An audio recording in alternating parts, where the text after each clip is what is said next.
Welcome to Cookery's second holiday cooking video. I'm Chef Jessica Roberts and I'm one of the culinary instructors at Cookery. I hope you enjoyed last week's video where we made soft ginger cookies. I really enjoyed eating them. Might have had a few too many. This week we're making my family's traditional Christmas pudding. And right here, I actually have a copy of that recipe in my Nana Roberts's handwriting. And so I just wanted to share that with you because it's a really special sort of little thing that I display in my house. And I always have the recipe for reference. One of the things that you need when making pudding, Christmas pudding, is a pudding bowl. And I've got a couple different ones here. They're the same, very traditional, but different sizes. And the recipe makes a lot of pudding. So it makes 6 medium-sized Christmas puddings, or 2 large and 2 small. We always in my family make a full batch because they freeze really well, and then we've got one for next season and not having to make them every year. But you can definitely half the recipe and make an amount more appropriate for the size of your family. So we're going to get started. It's really very quick, actually, to mix up as soon as you've got all of your ingredients measured.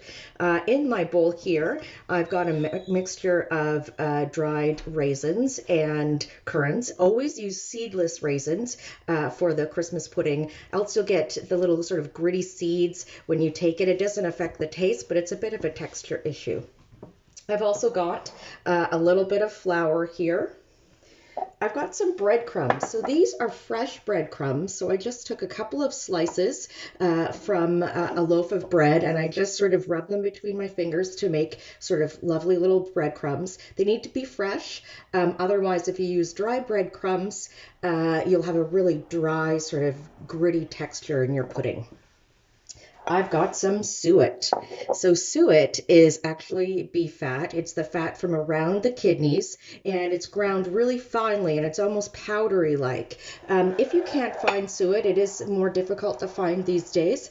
You can use an equal amount of frozen grated vegetable shortening. Not lard, not butter. They don't have the same melting qualities, but vegetable shortening frozen is a good substitute. I found my suet this year at a local butcher's, and I just asked them if they had some, and I bought a little bit. It's really inexpensive. Of course, all good recipes, baking wise, have a little bit of sugar, so there's some sugar in there. I've got my spice. So this only has nutmeg. It's got a really good dose of nutmeg, but that's all you need. I've also got a little salt and some baking soda.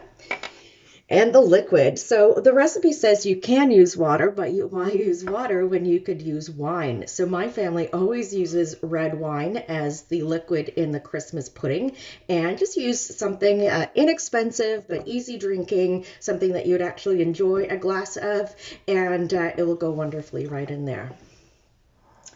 So all I need to do is actually throw everything into this bowl and give it a good mix. It does say on my Nana's recipe, though, to always make sure that you take off your ring, else you might lose it in the pudding.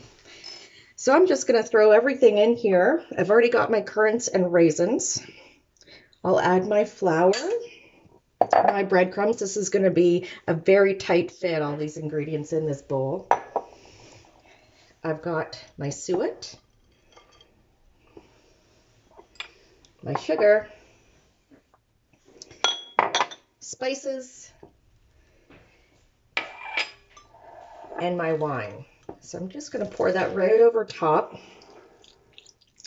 And just before I mix it, and I'm going to do this with my hands, before I mix it, I'm just going to butter my pudding bowls so that they are ready, so I don't have to wash my hands right in between.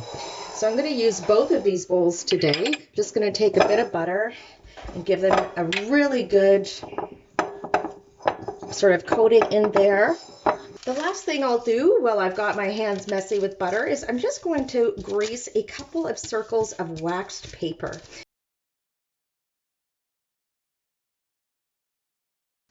All right, pudding bowls are greased, my wax paper is greased, and now I'm going to get right in there.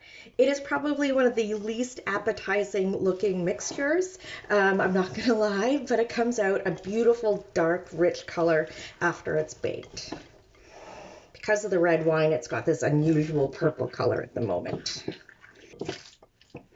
Okay, my pudding is all well mixed. All of the ingredients are incorporated. So now I'm just going to fill my pudding bowls.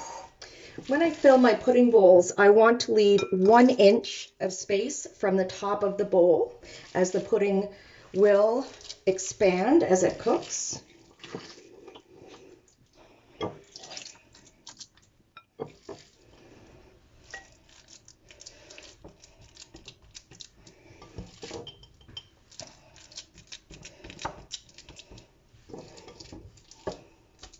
And it's okay if the pudding doesn't go all the way up to the top of the bowl, as long as you leave at least the 1 inch.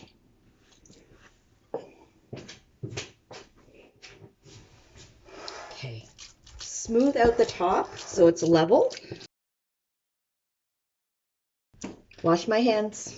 Okay, I've got my pudding bowls filled. You can see I've left them at least 1 inch space right there. I'm going to take my waxed paper that's got the buttered side, and I'm going to put the butter side down and just smooth it right on top of the pudding so that it's touching the surface of the pudding. I'll do my second one, wax paper down, allowing it to touch the surface of the pudding. And then some foil for the top. I'm going to add my foil to the top of this bowl.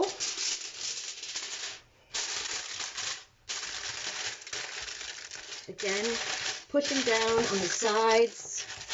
Get a nice tight seal around there. This is going to help the pudding steam and not allow water to get in and make a mess of our pudding. So again, my elastic here that I'm going to use instead of the twine, and now these are ready to go in the pot.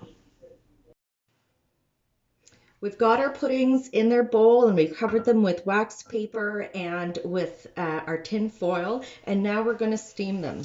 So I've got a pot that is bigger than the size of my pudding bowl, and I'm putting it right in, and I'm going to add enough water down the side so that it comes up about 1 inch on the bowl.